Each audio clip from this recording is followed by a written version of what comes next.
Hey folks, this is Jake Davis with a wrestling recap for you. Last night was WWE's Wrestlemania 36, Night 1. Live from the Orlando Performance Center with a crowd of nobody. Due to the Rona spreading the boogie flu all over the world, just, you know how it is, there's been mass hysteria, mass unemployment, mass panic, mass lockdown, mass quarantine, and just mass bitching. It sucks. Everybody knows it sucks. And with the big event of WrestleMania, you know, the staple evening of an entire industry, it looked, you know, Vince McMahon was kind of put back into the corner. Do I cancel it? Do I postpone it? Would the company ever even recover? Will pro wrestling ever recover from this? Will the fucking country ever fucking recover from this? Lots of wide open, fucked up questions that are really kind of scary. And quite frankly, even with no crowd and the 2-night hype, it was very welcomed to have some fun and watch some wrestling last night. So, let's go through it. The opening bout was, we opened with Stephanie McMahon basically telling us, you know, why this is here, why it's 2 nights. Everybody needs a little relief and hope y'all enjoy the show. That was nice. Then we have a hype package narrated by somebody doing a Captain Jack Sparrow impression, which was... It was silly and it was stupid, and if it wasn't the kind of evening it is, it would have been a little bit too wacky for me. But it was a nice bit of unexpected levity to kick the show off. Opening bout is for the Women's Tag Team Championship. It's the Kabuki Warriors, Asuka and Kairi Sane, defending against the team they beat 6 months ago for the titles, Alexa Bliss and Nikki Cross. Oh, Nikki does this little booty shake on her way out to the ring. Hey, Nikki. I don't know what took her so long to start showing off that she's a cute chick. She's cute. This was a good match. I really enjoyed this match. Because of the lack of anybody, it was great. Great to have someone like Asuka, who's very, very vocal in the ring anyways, very loud. Lots of yelling, lots of taunting, lots and lots of smack talk all night long, which I loved. Michael Cole really doing a terrific job on commentary all night too, trying to keep the energy up and everything like that. There's lots of traded finishers, girls kicking out stuff left and right. Finish comes where Alexa Bliss hits the Twisted Bliss or the Sparkle Splash. It's the second one of the match.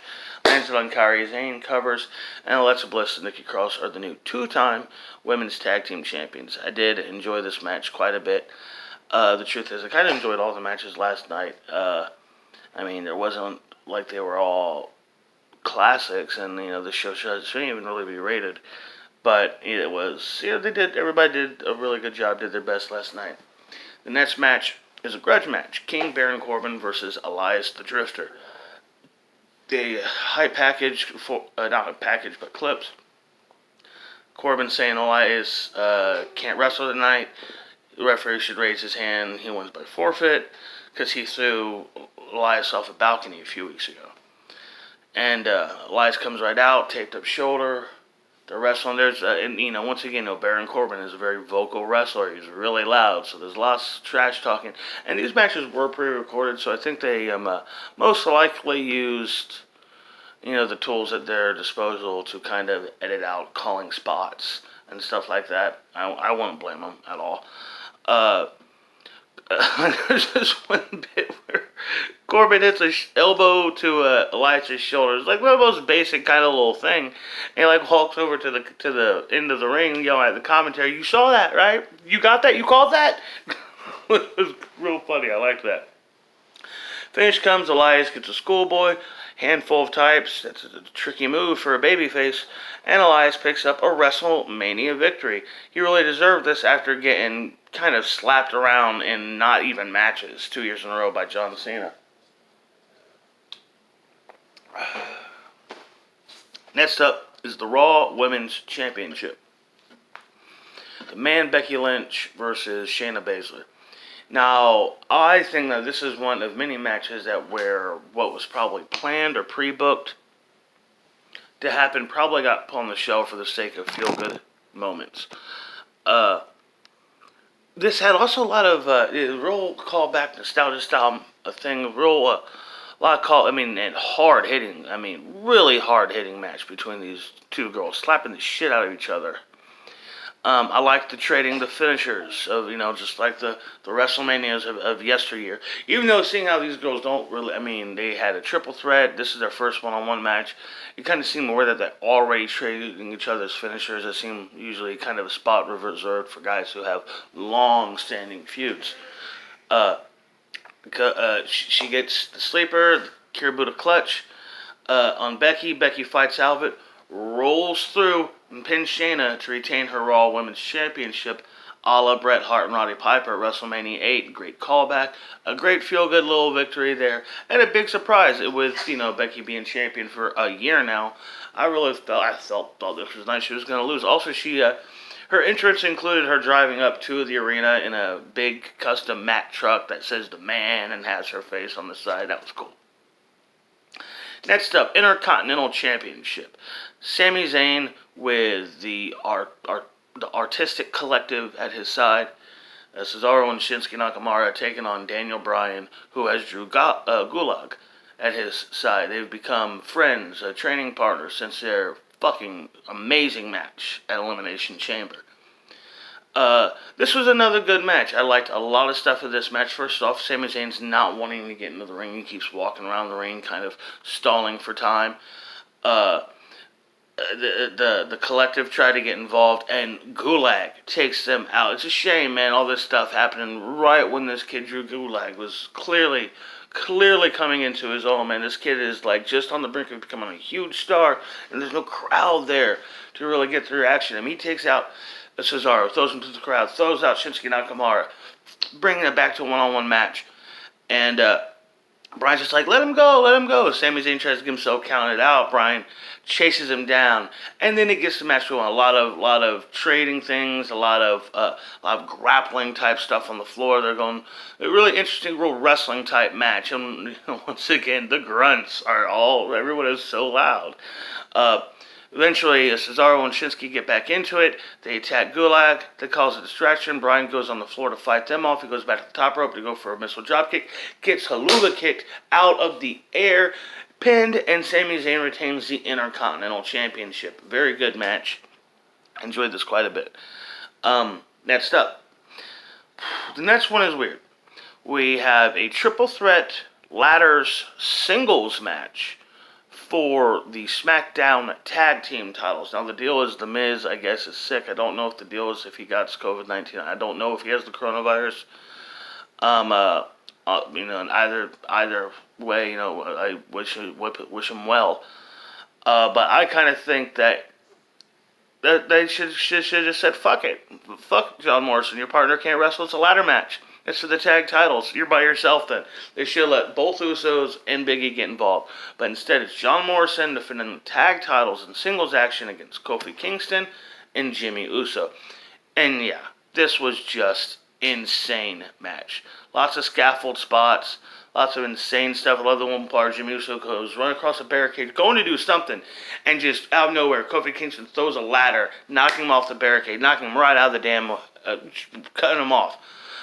Great spot. I think Uso is on the ladder. It's set up in between the ropes on the second rope in the corner, and John Morrison does his twisted splash, crashing onto it. And at this point, Bradshaw says something along the lines compares John Morrison to Mr. Perfect. I love Mr. Perfect. Kurt Hennig is one of my all-time favorites, but he never did anything like that. The finish comes. We got the whole scaffold set up. All the guys are on the damn scaffold.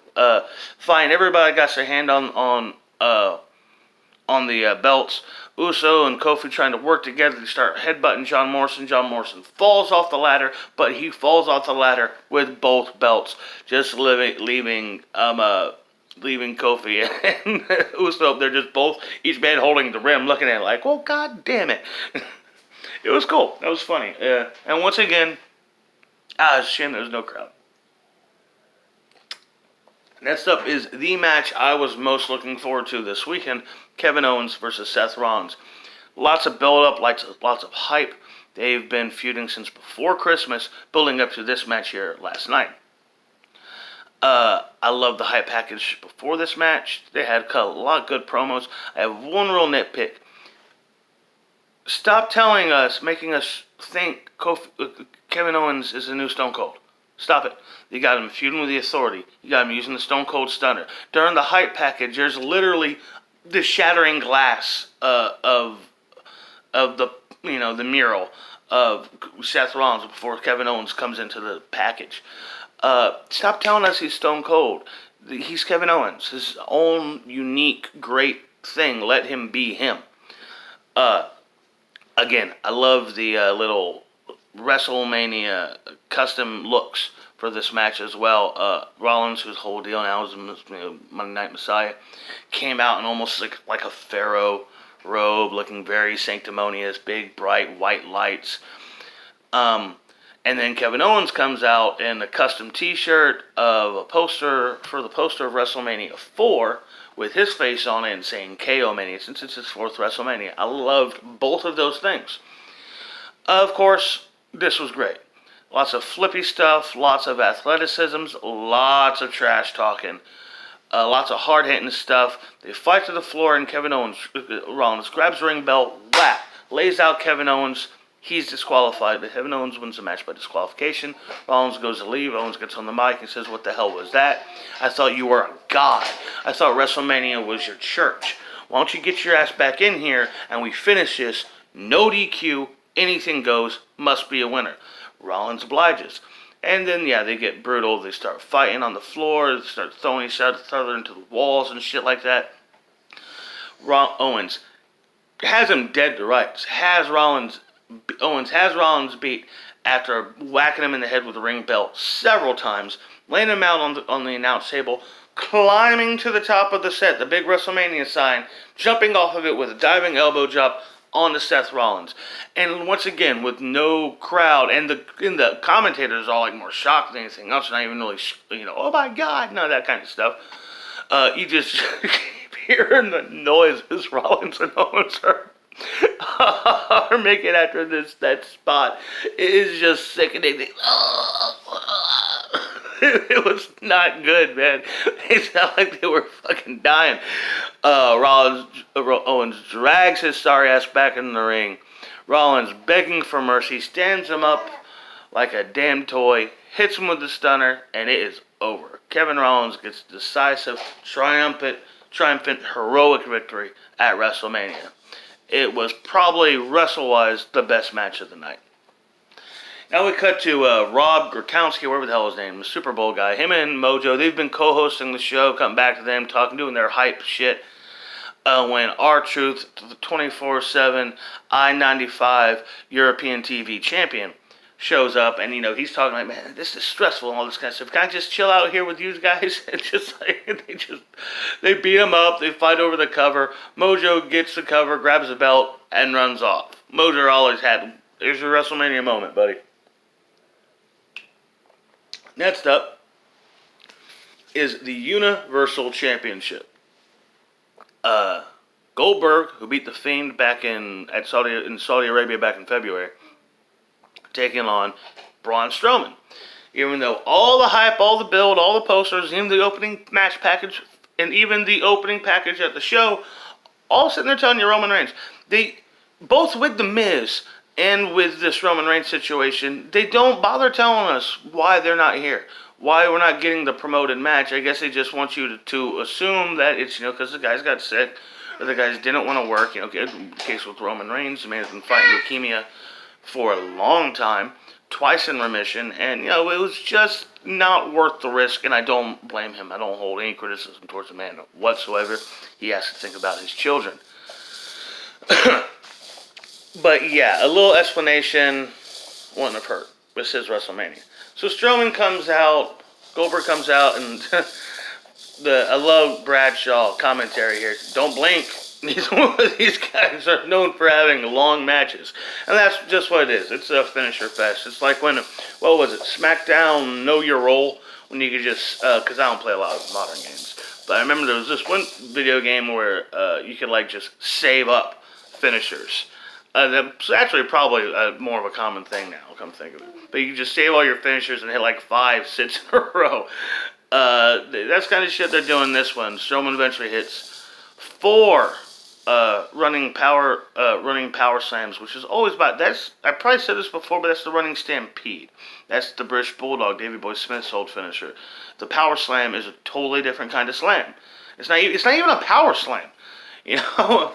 Anyhow, Braun Strowman wins, and finally, Braun Strowman is a WWE World Champion after a lot of near misses and a lot of maybe too late, a little too late kind of thing. And even with this situation, it kind of feels, with him being the replacement, and with him not even being on the card outside of that, I don't know. I'm happy for Braun, good for him. It is universal, it is a world title win, it is at WrestleMania, it was against a guy like Goldberg. It's a huge moment, but I kind of feel like of all the bittersweetness that's already there because of all this shit going on last night and this weekend, it seemed the most bitter of the sweetness, of the sweet moments. And, just one more thing I want to say. Strowman is the first guy to be Universal Champion for this to be his first world title, which is cool. Main event time, and yes, for the first time since, in my opinion, we got 2 nights of wrestling, we got 2 main events. We have 2 last matches of the night. So, yeah, this is the main event. The main event for night 1, the Boneyard match. The Undertaker versus AJ Styles. Great match package going on. Talking about all the hype that's going on with this. AJ making fun of Taker being too old, being too run down, being embarrassed on social media by his fine-ass wife. The trading back and forth, using each other's names and all this kind of stuff. All the really petty personal stuff that's come up in this feud.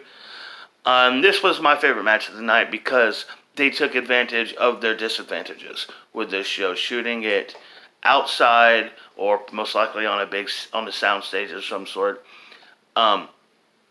It's in the night. They got their editing, and there's not so much a score. It made me think of the line in Forgetting Sarah Marshall. It's not a score. It's just ominous tones all through the match. They went for a horror movie thing. It was the climactic battle from a Friday the 13th film. I loved it. It was absolutely great, and the highlight of it all is, first off, AJ comes to the Boneyard wearing in a coffin to the Undertaker's theme very arrogantly.